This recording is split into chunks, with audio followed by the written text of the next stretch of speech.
You are on Tips and Streams with your host, Coca. What's good, everyone? Welcome back to Tips and Streams.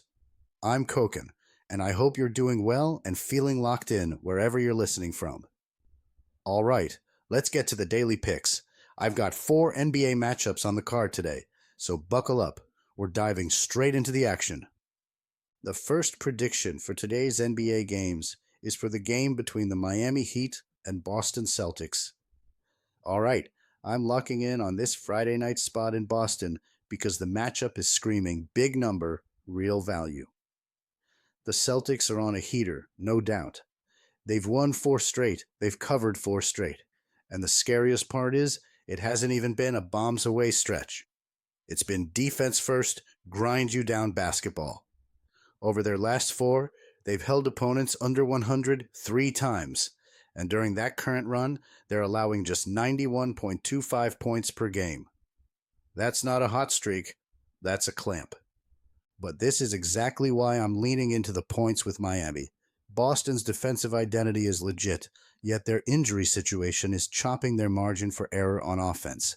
Jason Tatum is out, Jaylen Brown is out with the hamstring, and they're also down Sam Hauser and Chris Boucher. Vucevic is listed out here too. So even if Boston controls the pace and forces Miami into tough possessions, I'm not sure they're built tonight to consistently blow the doors off a team by multiple possessions. Miami, on paper, has the offensive profile to hang around. They're third in scoring at 119.9 per game, and they've been playing faster than we're used to, trying to get into action early and strike in that first wave. Bam Adebayo is still the anchor I trust when things get physical, and I like the shape of their supporting cast for a stay-within-striking distance game. Norman Powell has been their top bucket getter at 23 a night. Wiggins gives them another downhill threat, and Jaquez can do the dirty work when a game gets choppy. Davion Mitchell's steady hand matters here too, because if Miami can take care of the ball and avoid live ball giveaways, they can manufacture enough clean looks to survive. Now, I'm not ignoring the red flags. Miami's defense has been leaky, and in their recent loss to Atlanta, they got tagged for 127 while allowing a barrage of threes. That kind of breakdown usually gets punished even harder in Boston. And yes, Tyler Herro being sidelined hurts their perimeter creation and spacing. Terry Rozier is out as well, so Miami can't afford empty trips. Still, this number is doing a lot of heavy lifting. Trends also point to Miami responding well after losses, and that fits the psychology of this spot. Embarrassed last time out, walking into a building where everyone expects them to fold. I don't think they fold. I think they compete, scrap on the glass, and keep this in the single digits deep into the fourth. Here, I'm going to take the Heat to cover the 8-point spread against the Celtics in Boston. I'm expecting Boston to control most of the night, but I'm backing Miami's pace, toughness, and shot making just enough to stay inside the number. Today's second prediction is for the game between the New York Knicks and Detroit Pistons. Friday night in Detroit. I'm looking at this Knicks-Pistons matchup like a classic heat check versus home court reality spot. New York is rolling, no doubt. 8 straight wins, and they just survived that double overtime track meet against Denver. That's the kind of win that makes a team feel invincible, but it also puts a little extra mileage in the legs, especially when you're walking into a building where Detroit has been flat out nasty all year. And that's the first thing I can't ignore. The Pistons at Little Caesars Arena have been a different animal. Their identity isn't just scoring, it's pressure. This team lives on disrupting rhythm. They're elite at forcing turnovers. They get into passing lanes, they turn defense into instant offense, and they make opponents work to even start their sets. If New York gets a little loose with the ball or plays casually with those swing passes, Detroit is going to cash that into points fast. For New York, the engine is Jalen Brunson. When the game gets tight, he's the guy who can manufacture clean looks even when the defense knows what's coming. But the Knicks' edge in this matchup isn't only Brunson's shot making, it's their physicality on the glass and their ability to win those grimy possessions that don't show up in highlights. They rebound, they grind, and they can turn a normal defensive stand into a second chance bucket. The question is whether they'll have the legs to keep doing that on the road against a team that wants to speed you up and swipe your lunch money. On the Detroit side, Cade Cunningham is the tone setter. He's not just scoring, he's organizing. When he's dictating pace, Detroit looks composed, and when he starts getting downhill, the whole defense collapses, and the kickouts become rhythm threes or quick-hitting finishes at the rim. And if Detroit's bigs are available enough to control the paint, that's the part of the floor where this game swings.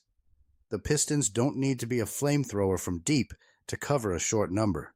They just need to win the possession battle, protect the paint, force mistakes, and make New York score against a set defense. Now, I'm not blind to the red flags. Detroit is on a back-to-back, and that matters. But the number is short, and that's exactly why I'm leaning their way.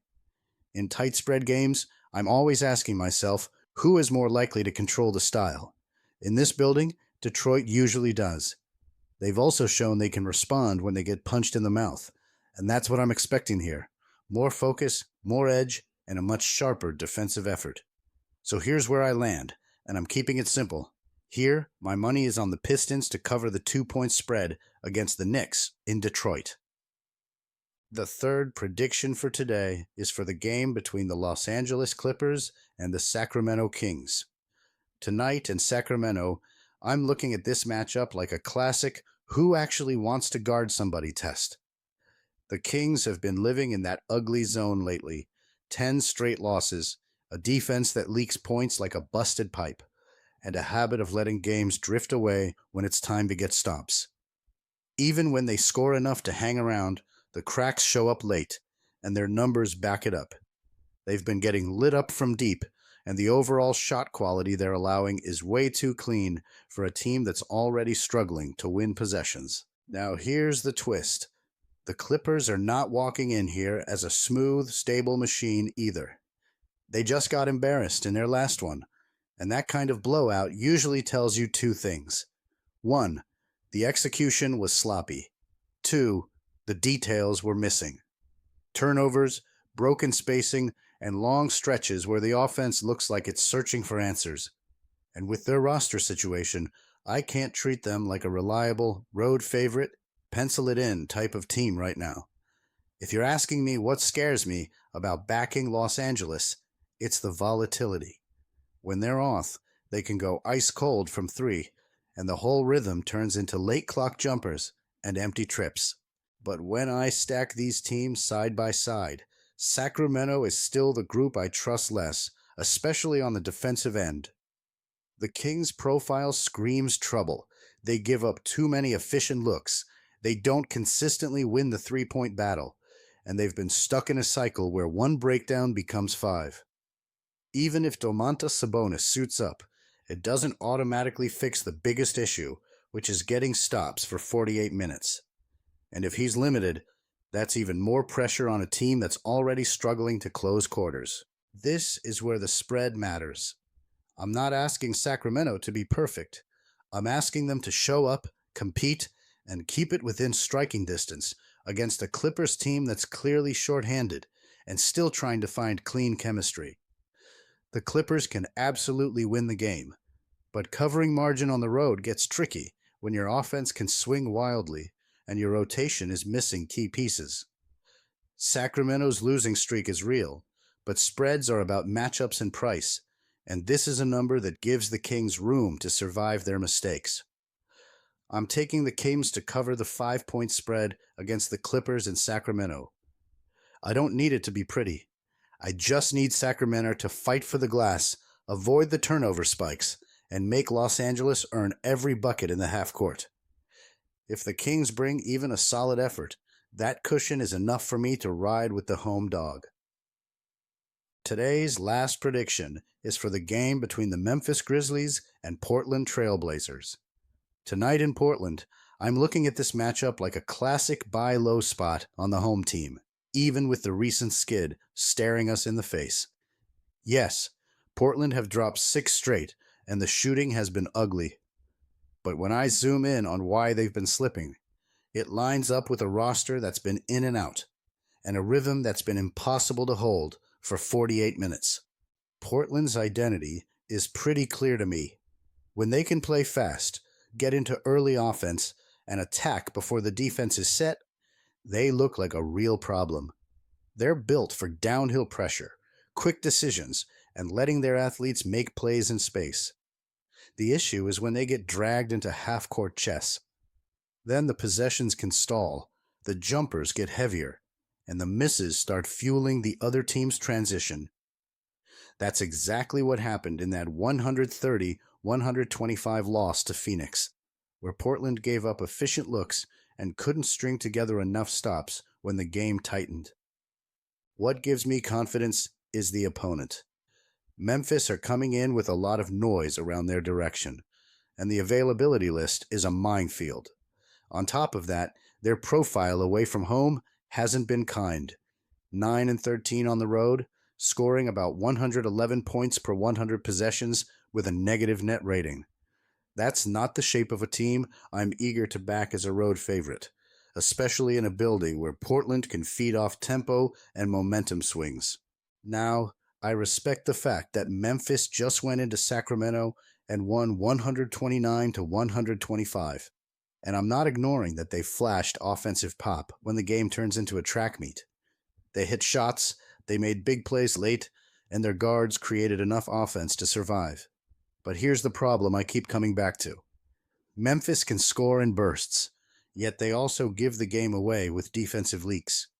If they can't consistently contain dribble penetration and recover on kickouts, Portland are going to get the kind of clean looks that flip a slump into a breakout night. For Portland, the path is straightforward.